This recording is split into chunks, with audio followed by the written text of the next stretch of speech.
என்னோட அன்பான followers, subscribers எல்லாருக்குமே என்னோட இனிய வணக்கங்க. Welcome to the chamber of knowledge. இன்னைக்கு அக்கா சூடா வந்திருக்கேன். இந்த டாபிக்க பத்தி பேசியே ஆகணும் அப்டின்ட்டுன்னு. உங்கள்ல பல பேர் வந்து நெனச்சிட்டு இருப்பீங்க, ஓகே வெளியூர்ல பொறந்து வளர்ந்த பொண்ணு அப்டின்றனால, அவளோட அவளோட கல்ச்சர், ஃப்ரீடம், அப்ரிங்கிங் எல்லாம் வேற மாதிரி இருக்கும் அப்டின்ட்டுன்னு. ஒரு காலமும் அந்த மாரி ஒரு தப்ப என்னைக்குமே வந்து யோசிச்சிடாதீங்க. ஏன்னா நானும் உங்க மாதிரி இந்தியன் ஹவுஸ் ஹோல்ட்ல வளர்ந்தவ தான். நானும் இந்தியன் பேரண்ட்ஸால, அதாவது பேரண்ட்ஸ் கிடையாது. பட் இந்தியன் சோ கால் பேரண்டால வளர்க்கப்பட்டவ தான். ஓகே.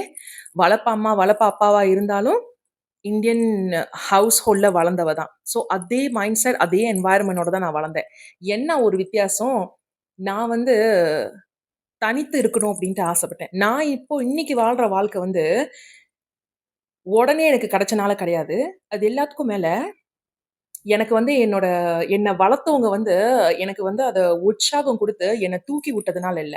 பல புரட்சி பண்ணி, பல போராட்டங்கள பண்ணி தான், நான் ஆசைப்பட்ட வாழ்க்கைய நான் வாழணும் அப்டின்ற அ ஒரு முடிவுக்கும் சரி, ஒரு தீர்மானத்துக்கும் சரி என்னால வர முடிஞ்சது. ஓகே. அத பத்தி நம்ம ஒரு கட்டத்துல பேசுவோம். நான் வந்து இந்த வீடியோவ எதுக்காக பண்றேன் அப்டின்னா, சொல்லணும் எல்லாருக்கும். அதாவது உங்க அம்மா, அப்பா உங்களுக்கு உங்க அம்மா, அப்பா அவங்க கடந்த வாழ்க்கையில பண்ண தவறுகள் வந்து உங்களோட எதிர்காலமா இருக்கணும்ன்ட்டு அவசியம் இல்ல. Their past is not your future. நம்ம அம்மா, அப்பா இந்தியன் இந்தியன் பேரண்ட்ஸால வளர்க்கப்பட்ட பிள்ளைங்களுக்கு நல்லாவே தெரியும் இந்த கொடுமைகள். அதாவது என்ன தவறு நம்ம பெற்றோர்கள் செஞ்சாலும், என்னைக்குமே வந்து தான் தவறு பண்ணிட்டு, தான் பிள்ளைங்கள வந்து அவங்க ஹர்ட் பண்ணிட்டாங்க. தான் பிள்ளைங்களோட வாழ்க்கை அழிஞ்சு போறதுக்கு காரணமா அவங்க இருந்துட்டாங்க அப்படின்றது ஒரு காலமும் அவங்க ஏத்துக்க மாட்டாங்க. இது வந்து நிராகரிக்கவே முடியாத உண்மை. என்னோட கதைய நான் சொல்றேன். தி திங் இஸ் என்னோட பெர்சனல் வாழ்க்கை, என்னோட வாழ்க்கை என்னோட கடந்த வாழ்க்கைகள் இது எதுவுமே வந்து நான் இதுவரைக்கும் பேசினதில்ல. ஆனா வந்து இந்த கட்டத்துல நான் என்ன யோசிச்சுட்டு இருக்கேன்னா, அதெல்லாம் பேச வேண்டிய நேரம் வந்துருச்சு. அது பேசி அத பத்திலாம் பேசி எல்லாருக்கும் விழிப்பு உணர்வு வந்து தட்ட வேண்டிய நேரம் வந்துருச்சு அப்டின்ட்டு நெனைக்கிறேன். இத வந்து எவ்ளோ கோவத்தோட, எவ்ளோ சோகத்தோட, எவ்ளோ மனசு உடைஞ்சு போய் சொல்றேன் அப்டின்றத என்னால வார்த்தையால வர்ணிக்க முடியல. என்னோட முகத்த பார்த்தாலே உங்களுக்கு தெரியும். I've been crying all day yesterday. I may have outdone myself. என்னால நைட் முழுக்க தூங்கவே முடியல. நான் படுக்கிறதுக்கே விடிய காலையில 7 மணி ஆயிடுச்சு. Because you know I was just suffering with my migraine. Shouldn't have outdone myself like that. Really. Anyway, அதாவது என்னோட கதைய பத்தி பேசுவோம். என்னோட அம்மா வந்து அவங்களுக்கு 19 வயசு. அவங்க கல்யாணம் பண்ணும்போது. ஓகே.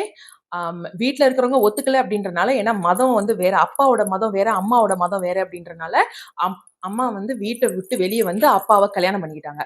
கல்யாணம் பண்ணிக்கிட்டு அதுக்கப்புறம் அப்பாவோட வீட்ல தான் வாழ்ந்தாங்க. அப்பா வந்து அ அ டாடிய கல்யாணம் பண்ணி 3 மாசத்திலேயே அவரு எப்படிப்பட்டவரு, அவரு வந்து ஒரு கணவன் ஆகுறதுக்கோ, இல்ல வந்து ஒரு அப்பா ஆகுறதுக்கோ அவரு தகுதி இல்லாதவரு. அதுக்கான கெப்பாசிட்டி அவருக்கு இல்ல அப்படின்றது புரிஞ்சதுக்கு அப்புறமும், என்னத்த பண்ணணும் அப்டின்ட்டு நெனச்சாங்கன்னு எனக்கு தெரியல. நான் பொறக்கும்போது அவங்களுக்கு வயசு இருந்தாலும் ஒரு 27, 28 இருக்கும். அது வந்து ஒரு மெச்சூரான வயசு. இன்னும் ஒரு பிள்ளைய வந்து ரிலேஷன்ஷிப்குள்ளேயோ இல்ல வந்து ஃபெயில்ட் மேரேஜ்குள்ள உருவாக்கி, அவங்களோட மேரேஜையும், அவங்களோட ரிலேஷன்ஷிப்பையும் காப்பாத்திக்கிறது வந்து சுத்த மடத்தனம். கொஞ்சம் கூட பொறுப்பே இல்லாத ஒரு செயல் அப்டின்ட்டு தெரிஞ்சும், அந்த ஒரு விஷயத்த பண்ணனால தான் இன்னைக்கு உங்க முன்னாடி வந்து நான் இங்க லபலபன்னு கத்திக்கிட்டு இருக்கேன். பிரச்சனை என்ன தெரியுமா? இத பத்தி நான் எங்க அம்மா கிட்ட பேசும்போது, அவங்க சொன்ன ஒரு விஷயம் என்னன்னா, ஆ "உங்க அப்பா திருந்துவாருன்றதுக்காக தான் நான் வந்து உன்ன பெத்தேன். ஆனா அவர் கடைசி வரைக்கும் திருந்தவே இல்ல" அப்டின்ட்டு. சி இதுதான் வந்து நம்பளோட பேரண்ட்ஸ் வந்து தொடர்ந்து காலங்காலமா பண்ணிக்கிட்டு இருக்காங்க. அண்ட் இத தான் வந்து நம்மளுக்கும் வந்து தொடர்ந்து திணிச்சிட்டு இருக்காங்க. நல்ல ஒரு விஷயத்த ஞாபகத்துல வச்சுக்கோங்க. நம்ம எல்லாரும் எப்படி இருக்கோம் ரிலேஷன்ஷிப்ல இன்னைக்கு? ஒரு விஷயம் நம்மளுக்கு வொர்க் அவுட் ஆகலன்னா, நம்பளால ஐடென்டிஃபையே பண்ண முடியல. இந்த மாதிரி அவங்க வந்து நம்மளுக்கு சரியில்ல. அவங்க நம்மளுக்கு ஒத்து வரமாட்டாங்க. நம்ப வந்து பிரிஞ்சு போயிடுவோம். ஏன்னா வந்து நம்பளுக்கு நல்லது நடக்கிறதுக்கு வாய்ப்புகள் இருக்கு. நம்ம வந்து வேற ஒரு இடத்த நோக்கி நம்ம பயணம் செய்வோம். நம்மள வந்து நல்லா பார்த்துக்கிறவங்க இன்னமும் இருக்காங்க வெளிய அப்படின்றது நம்மளுக்கு சுத்தமா நம்பிக்கையே வரமாட்டேது. ஏன்? ஏன்னா நம்ம தொடர்ந்து ஜெனரேஷன் டூ ஜெனரேஷன் பார்த்துட்டே இருக்கோம். எல்லாத்தையுமே சகிச்சுக்கிட்டு போறது. சகிச்சுக்கிட்டு போறது ரொம்ப பெருமையான ஒரு விஷயமா நெனைப்பாங்க.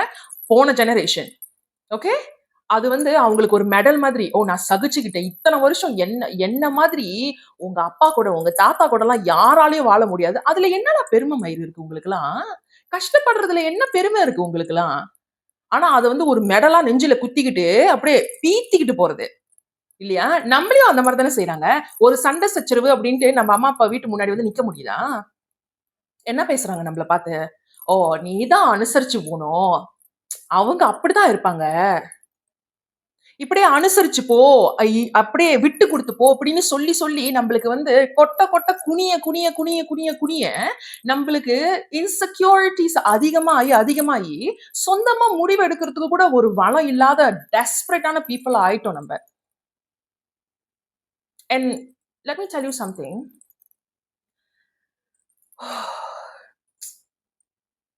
உங்க அம்மா, அப்பா வந்து தான் அவங்க வந்து உங்களுக்கு செஞ்ச தவறுகள் வந்து, உங்களுக்கு செஞ்ச துரோகங்கள வந்து அவங்க ஒத்துக்காம போயிட்டாங்கன்றனால, உங்களுக்கு அவங்க செஞ்சது வந்து சரியா ஆயிடாது. சரியா ஆயிடாது. உங்கள்ல நெறைய பேரு அட் சம் பாயிண்ட் உங்க பேரன்ட்ஸ நீங்க கான்ஃபிரண்ட் பண்ணியிருப்பீங்க. நீங்க கேட்டிருப்பீங்க அவங்கள. ஏன்? ஏன் வந்து இந்த மாரி நீங்க பண்ணீங்கன்னு? உனக்காக தான் இதெல்லாம் பண்ணேன். போய் உங்க அப்பன கேளு. எங்க அம்மா வந்து எங்க அம்மாவோட கோப்பிங் மெக்கானிசம் என்ன தெரியுமா? தான் வாழ்க்கையில தான் எந்த தவறுமே செய்யல அப்டின்ட்டுன்னு. Let me speak a little bit about my background. எனக்கு வந்து நானும் என் தம்பி, அவங்க எங்க அம்மாவோட முதல் கல்யாணத்துல நானும் என் தம்பி. ஓகே. அவங்க வந்து என்னோட பேரன்ட்ஸ் 4 வயசு நான் 4 வயசா இருக்கும்போதே அவங்க பிரிஞ்சு போயிட்டாங்க அப்டின்றனால, எங்களை சொந்தக்காரவங்க, அக்கம் பக்கத்துக்கிட்ட இவங்க கிட்டலாம் வுட்டுட்டு அவங்க 2 பேரும் வெளியூருக்கு போயிட்டாங்க. என்னோட அப்பாவும், என்னோட அம்மாவும் வெளியூருக்கு போயிட்டாங்க. எனக்கே தெரியல. உள்ளூர்ல வேலை இல்லையா? இல்ல வந்து அவங்க என்ன நெனச்சாங்க அப்படின்னு தெரியல. 2டே 2 பிள்ளைய வளர்க்கறதுக்கு அதுவும் அந்த எக்கானமில வந்து அவங்க வெளியூர் போயிட்டாங்க. நீங்க வந்து தெரியாத ஒருத்தவங்க கிட்ட உங்க பிள்ளைங்கள வுட்டுட்டு, பாஸ்போர்ட் எடுத்துட்டு நீங்க வெளியூருக்கு போறீங்கன்னா, உங்க பிள்ளைங்க இங்க எப்படி இருப்பாங்க அப்படின்ற எந்த எதிர்பார்ப்புல நீங்க வுட்டுட்டு போனீங்க உங்க பிள்ளைங்கள? உங்க பிள்ளைங்கள வந்து அடிக்க மாட்டாங்களா? உங்க பிள்ளைங்கள அப்யூஸ் பண்ண மாட்டாங்களா? உங்க பிள்ளைங்கள வந்து கேவலமா நடத்த மாட்டாங்களா? உங்க பிள்ளைங்கள துன்புறுத்த மாட்டாங்களா? உங்க பிள்ளைங்கள வந்து ஆ பாலியல் பலாத்காரம் செய்ய மாட்டாங்களா? இது எல்லாமே நானும் என் தம்பியும் அனுபவிச்சோம் ரொம்ப சின்ன வயசுலயே. இது எல்லாத்தையுமே வந்து ஒரு காலகட்டம் வரும்போது, இல்ல ஒரு காலகட்டம்லாம் இல்ல. போன வருஷம் நடந்த கூத்து கதை இது. இத வந்து அவங்க கிட்ட நான் கன்ஃபரண்ட் பண்ணும்போது, எனக்கு என்ன நான் இவ்ளோ வலிகள வந்து அறியாத வயசுலயே கடந்து போகுறதுக்கு காரணமா நீங்க இருந்திருக்கீங்க அப்டின்ட்டு சொல்லும்போது, அவங்க சொன்ன பதில் என்ன தெரியுமா?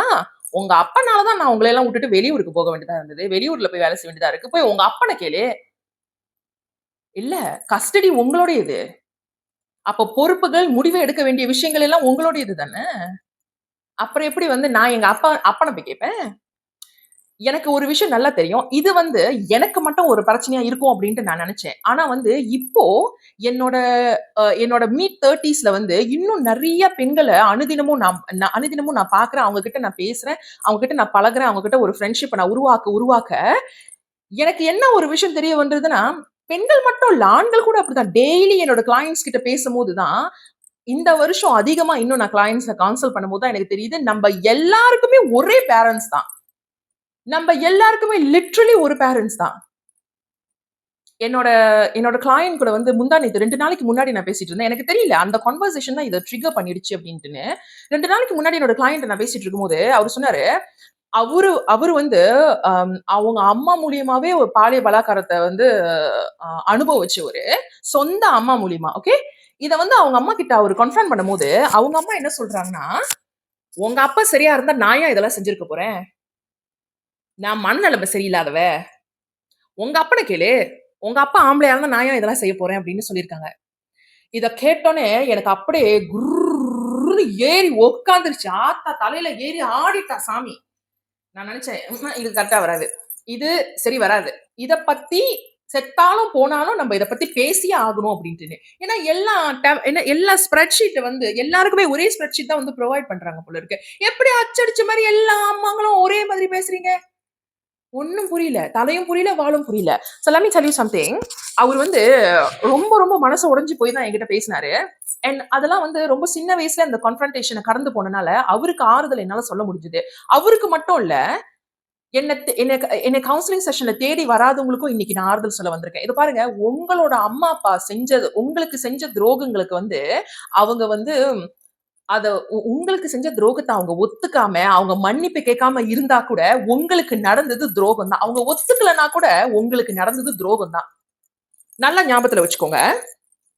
உங்களுக்கு இந்த நடந்த துரோகத்தினால உங்களோட வாழ்க்கை இது உங்களோட வாழ்க்கை தரத்தை வந்து உங்க வாழ்க்கை தரம் பாதிக்கப்பட்டாலும் சரி, உங்க வாழ்க்கையில வந்து சில ரொம்ப கசப்பான முடிவுகள் நீங்க எடுக்க வேண்டியதா இருந்தாலும் சரி, சில சில கஷ் சில கஷ்டமான பயணத்தை நீங்க கடக்க வேண்டியதா இருந்தாலும் சரி, அதனால உங்க பேரண்ட்ஸ விட்டு நீங்க விலகி இருக்கணும் அப்படின்ட்டு நீங்க நினைச்சீங்கன்னா அதுல எந்த தவறும் இல்ல. அதுல எந்த தவறும் இல்ல. உங்களை பெத்துட்டாங்கன்ற பாவத்துக்கு உங்களை ஆசைப்பட்டு தான் பெத்தாங்க அவங்க. மத்தவங்க பேசிறக்கூடாது. அவங்களோட வாழ்க்கைக்கு உங்களை பெத்ததுக்கு ஒரு நல்ல அஜெண்டா இருக்கு அவங்களுக்கு. அவங்களோட அஜெண்டா நீங்க என்னைக்கு பொறந்தீங்களோ அன்னைக்கு ஃபுல்ஃபில் ஆயிடுச்சு. அதுக்கப்புறம் உங்களை பெத்த கடத்துக்கு அவங்க உங்களை வளர்த்து தான் ஆகணும். அது அவங்களோட ரெஸ்பான்சிபிலிட்டி. அதுக்கு அண்ணாண்ட வந்து அவங்க எப்படி உங்கள கேவலமா நடத்தினாலும் சரி, உங்களை வந்து அவங்க வாங்குன கடத்தெல்லாம் உங்களை வந்து அடைக்கிறதுக்கு ஒரு மிஷினா உங்கள பயன்படுத்தினாலும் சரி, நீங்க அங்கேயே உட்கார்ந்துகிட்டு அவங்களோட கொடுமைகள அனுபவிச்சுக்கிட்டு இருக்கணும் அப்படின்ட்டுன்னு ஒரு அவசியமும் இல்ல. போன வருஷம் நடந்த கூத்த நான் சொல்றேன். என்னோட மத என்னோட என்னோட அம்மா வந்து என்னோட அம்மாவ நான் கன்ஃபரண்ட் பண்ணும்போது, அதாவது நாங்க சின்ன வயசா இருக்கும்போது இப்படிதான் பண்ணீங்க. இப்போ அவங்களுக்கு 2வது திருமணம் ஆயி, அந்த 2வது திருமணம் மூலியமா 2 குழந்தைகள் இருக்கு. ஓகே. அந்த குழந்தைங்ககிட்டயும் அப்படிதான் பேசுறாங்க. அதாவது என்ன பிரச்சனை அப்படின்னு தெரியல. அ பேரண்ட்ஸ்க்கு தான் வந்து என்னைக்குமே வந்து சரியான துணைய வந்து கல்யாணம் பண்ண மாட்டாங்க. ஓகே. நம்ம அம்மாங்களலாம் பாருங்க எவ்ளோ அன்ஹேப்பியா இருக்காங்கன்னு. எப்ப பார்த்தாலும் கத்திக்கிட்டே இருக்கிறது, ஜாமன் சட்டிய போட்டு உடைச்சுக்கிட்டே இருக்கிறது. ஏன் அவ்ளோ கோவமா இருக்காங்க? ஏன்னா தான் வாழ்க்கையில தான் எடுத்த சில முடிவுகள் வந்து தவறு அப்படின்னு தனக்கு தெரியும். அத திருத்திக்க துப்பு இல்லாம அந்த கோவத்த எல்லாம் நம்ம மேல கொட்டுறது. இல்லையா? ஆமாவா இல்லையா? செய்றாங்க அத. அப்போ நான் எங்க அம்மாவ திருத்தும்போது, நீங்க எங்களையும் வளர்க்கும்போது நாங்க வந்து சின்ன வயசா இருக்கும்போது, நீங்க எங்களுக்கு பண்ண துரோகத்த எல்லாத்துக்குமே வந்து ஒரே காரணம் தான் சொன்னீங்க. "போய் உங்க அப்பாவ கேளு" அப்படின்னு. இப்போ இந்த பிள்ளைங்களையும் வந்து, "உங்க அப்பா ஒழுங்கா இருந்தா நான் ஏன் இப்படிலாம் பண்ண போறேன்?" அப்படின்னு சொல்லிட்டு, என்னது அவங்க மனச கஷ்டப்படுத்துற மாரி பேசுறீங்க. "எவ்வளோ காலத்துக்கு நீங்க இப்படி இருக்க போறீங்க? உங்களுக்கு வயசாயிட்டே இருக்கு. நீங்க திருந்த மாட்டீங்களா?" அப்படின்னு கேட்டதுக்கு, அவ்ளோ பெரிய சண்டைய போட்டு அவங்க என்கிட்ட கத்தி, அழுது, அவங்களோட ஃபோன் தெரியுமா? அவங்களோட ஃபோன் இப்படி கையில பிடிச்சு வச்சிருந்தாங்க. புள்ளைங்களா நீங்கலாம் நம்ப மாட்டீங்க. மம்மி சொல்றேன் கேளுங்க. இந்த ஃபோன அப்படியே தூக்கி போட்டு படார்ன்னு உடைச்சாங்க பாருங்க. தரையில அப்படி விழுந்தோனே ஃபோனு செதறிடுச்சு. ஃபோனு செதறி போயிடுச்சு. அதாவது என்னோட தம்பி, நானு, என்னோட கடைசி தங்கச்சி. நாங்க எல்லாம் அப்படியே நின்னு ஒரு செகண்ட் பார்க்குறோம். என்ன ஆச்சு இவங்களுக்கு அப்படின்ட்டுன்னு. இந்த சந்திரமுகி படத்துல சொல்லுவாங்க தெரியுமா? ஹெட் மாஸ்டரு என்னது பரீட்சை பேப்பர வந்து பரீட்சை காலையில பரீட்சை பேப்பர வந்து பைத்தியக்காரி மாரி தூக்கி போட்டு ஓடுன கங்காவ இன்னும் அந்த டீச்சர் மறக்கல அப்படின்னு சொன்னாங்கன்னு. அந்த மாரி தான். அதே சீன் தான். புரியுதா நான் சொல்றது? லிட்டரலி அதே சீன் தான். அப்போ அவங்க கத்த ஆரம்பிச்சுட்டாங்க என்கிட்ட. "வீட்ட விட்டு போ! வீட்ட விட்டு வெளியாகு." அந்த டைம்ல வந்து நான் அப்பதான் பல வருஷமா எங்க அம்மா கிட்ட பேசாம, அவங்க கிட்ட வந்து ஒரு ஒரு உறவ வந்து நான் பில்ட் பண்ணணும் அப்டின்ட்டு நெனச்சேன். ஏன்னா எல்லாருக்குமே எல்லா பிள்ளைங்களுக்கும் மனசுல அது இருக்குங்க. நம்ம அம்மா, அப்பாங்களுக்கு வந்து ஒரு வாய்ப்பு குடுக்கணும் அப்டின்ட்டுன்னு. நான் பண்ண அந்த மடத்தனத்த நீங்க பண்ணிடாதீங்கன்றதுனால தான் இங்க நான் அத உட்கார்ந்து சொல்லிட்டு இருக்கேன். அவங்க உங்களுக்கு பண்ணது துரோகமா இருந்தா, சுத்தி இருக்கிறவங்க எல்லாருமே வந்து நல்லா மம்மி சொல்றது நல்லா காது குடுத்து கவனமா கேளுங்க. சுத்தி இருக்கிற மட சாம்பிராணி கேவலமான நல்லா வருது வாயில. இவனுங்க எல்லாம் உங்ககிட்ட ஐ டோன்ட் கேர். அது உங்க அம்மா, அது உங்க அப்பா, ஆயிருந்தாலும் அது ரத்தம். நீ விட்டு குடுத்து தான் போகணும். ரத்தம் பாசம் எங்கேயும் போகாது. மயிர புடுங்காது ரத்தம் பாசம். ஒண்ணும் தேவையில்ல. உங்களுக்கு நடந்தது அநியாயம்னா அவங்கள நீங்க மன்னிக்கணும்னு அவசியம் இல்ல. அவங்க உங்கள புரிஞ்சு நடந்துக்க முடியலையா? உங்ககிட்ட அன்பா இருக்க முடியலையா? அவங்க கிட்ட வந்து நீங்க எதுவுமே எதிர்பார்க்கணும் அப்படின்ட்டு அவசியமே இல்ல. விலகி போலாம். வாழ்க்கை நல்லா இருக்கும். நிம்மதியா இருக்கும். இத்தோட போன வருஷம் விட்டது பெர்மனன்ட்லி என்னோட அம்மாவ நான் பிளாக் பண்ணிட்டேன். பிளாக் பண்ணிட்டாலும் கூட சும்மா விடலையே! என்னோட தங்கச்சிங்கள தூது விட்டு, "ஆ என்னது உங்க அக்கா கிட்ட பேசு. உங்க அக்காவ வீட்டுக்கு வர சொல்லு. Get out of my house" அப்படின்னு கத்துனதுக்கு அப்புறம், எதுக்கு தூது விடணும்? உங்க அக்காவ கேளு, உங்க அக்காவ வர சொல்லு. நம்ப வர முடியாது அப்படின்னு சொன்னதுக்கு அப்புறம், இல்ல அவங்க வந்து அதுக்கப்புறம் 3ஆம் மாசம் என்னைய வீட்ட விட்டு விரட்டி அடிச்சுட்டு, 11ஆம் மாசம் என் தங்கச்சிக்கு மூலியமா என்கிட்ட தூது விடுறாங்க. எப்படி? உங்க அக்காவ வந்து வர சொல்லு, தீபாவளிக்கு வரதா இருந்தா வரட்டும். நான் என்ன தெரியுமா சொன்னேன்? சி உங்க மம்மிய பத்தி உங்களுக்கெல்லாம் நல்லா தெரியும். நான் ரொம்ப மெச்சூரான வுமன். யோசிக்காம எதையுமே பேச மாட்டேன்.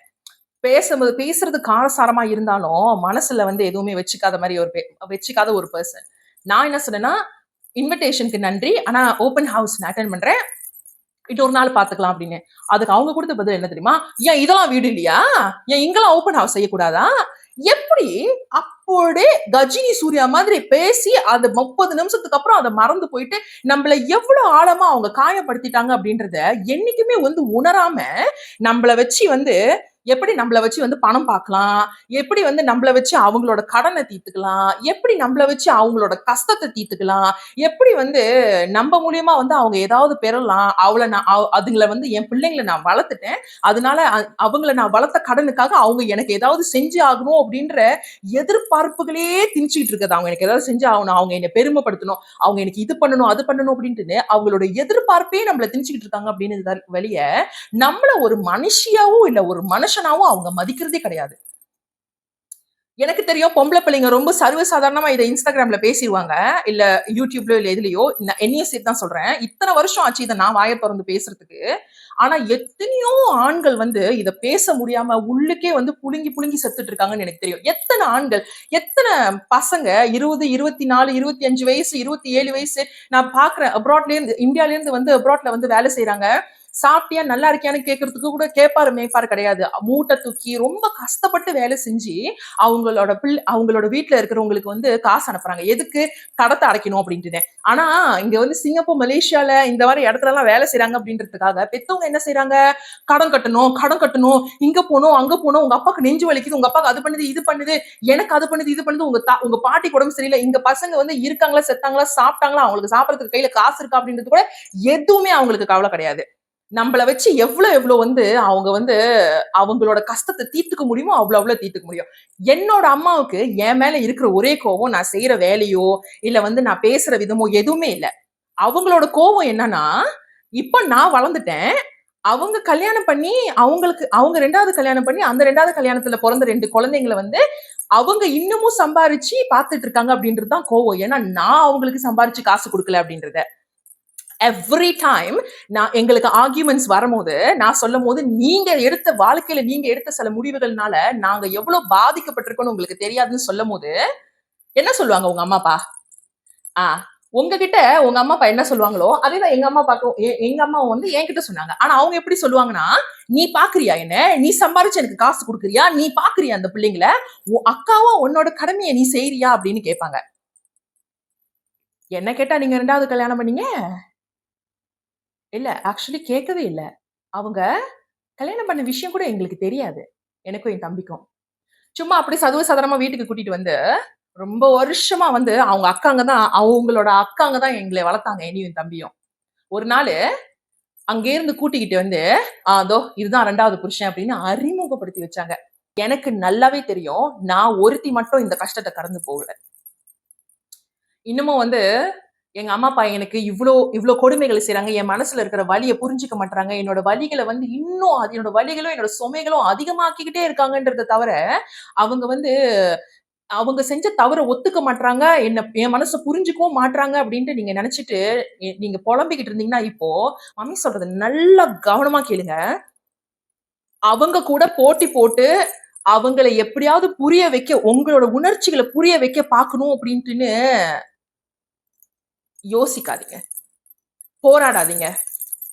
அவங்க என்னைக்காவது ஒரு நாள் என்னோட மனசுல இருக்கிற வலிய புரிஞ்சுக்குவாங்க. அவங்க எனக்கு செஞ்ச துரோகத்த வந்து அவங்க புரிஞ்சுக்குவாங்க அப்படின்றத மட்டும் யோசிச்சிராதீங்க ஒரு காலமும். வேண்டாம். அந்த போராட்டம் இனி நமக்கு வேண்டாம்.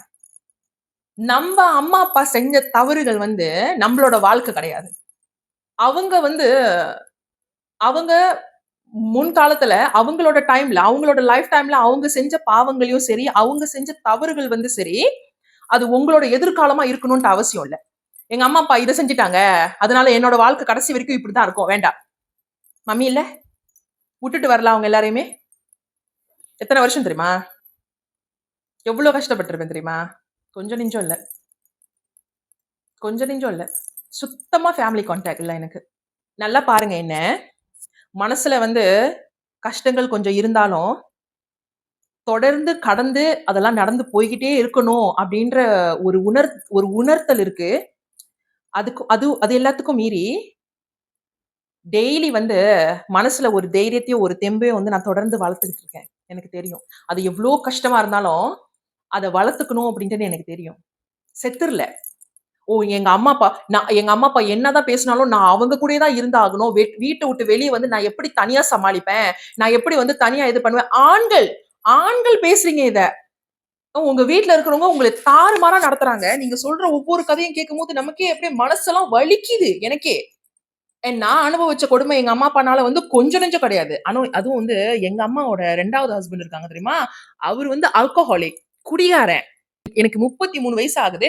4 வருஷம் அவங்க கூட வாழ்ந்தேன். அவங்க கூடயும் அவங்க 2வது புருஷன் கூடயும். அத விட ஒரு பெரிய ட்ராமா என் வாழ்க்கையில நான் சந்திச்சதே கிடையாது. எப்ப பார்த்தாலும் போலீஸ் ஸ்டேஷன் கையுமாவே ஏறி, ஏறி இறங்கிட்டு இருக்க வேண்டியதா இருக்கும்.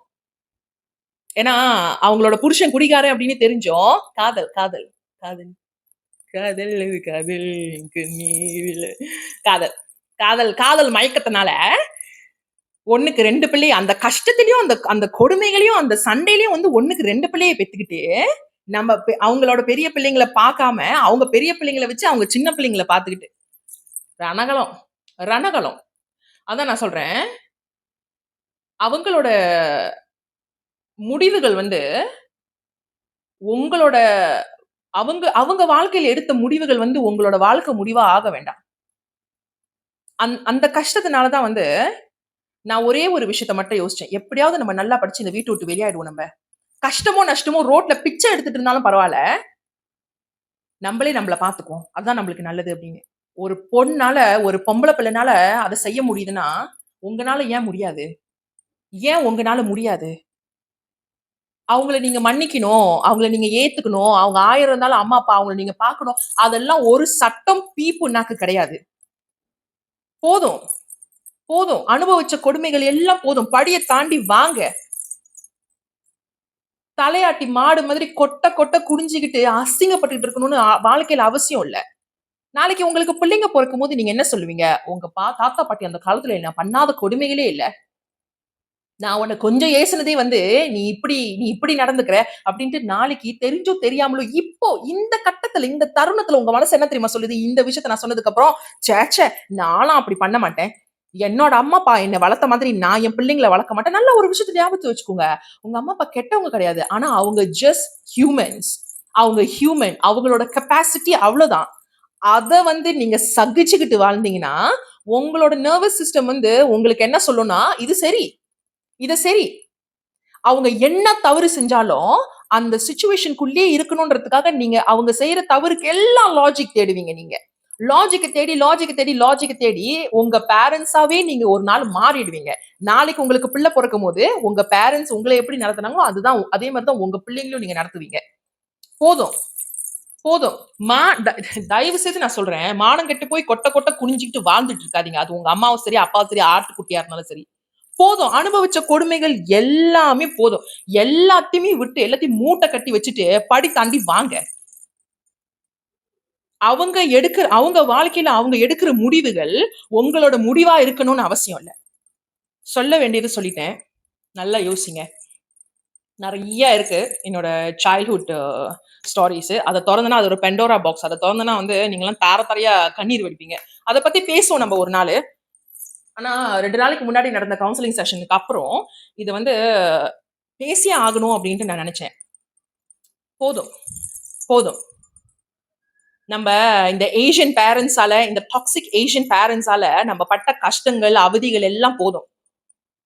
அவங்கள கேட்டா, "ஓ! எங்க அம்மா, அப்பா எனக்கு செய்யலையா? எங்க அம்மா, அப்பா கூட தான் என்னைய வளர்த்தாங்க. நான் என்ன ஓடியா போயிட்டேன்? நான் என்ன வெளியவா போயிட்டேன்? நான் என்ன வீட்ட விட்டா போயிட்டேன்? நான் என்ன சகிச்சுக்கிட்டு இல்ல? நான் என்ன சண்டை போட்டுட்டா இருந்தேன்? நான்லாம் கேள்வி கேட்டுட்டா இருந்தேன்?" நீங்க உங்களுக்கு அத பண்றதுக்கு தைரியம், துப்பு இல்லன்னா, நாங்களும் அப்படிதான் மானம் கெட்டு போய் வாழணுமா? நீங்க கொட்ட கொட்ட நாங்களும் குனிஞ்சுகிட்டு இருக்கணும். ம்? நீங்க பண்ண தவறுகளோட சுமைகள் எல்லாம் நாங்க சுமக்கணும். அடுத்த முறை அம்மா, அப்பா தானே பேசிட்டு போறாங்க, இருக்கட்டும். பரவால்ல சகிச்சுக்கிட்டு வாழுவோம். இதெல்லாம் நீங்க நெனச்சுட்டு இருக்கும்போது, இதெல்லாம் நீங்க உங்களுக்கு சொல்லும்போது, உங்க தலையில "இளிச்ச வாயேன்" அப்படின்ட்டு எழுதியிருக்கான்னு ஒரு தடவ கண்ணாடில பாருங்க. அவ்வளதான்.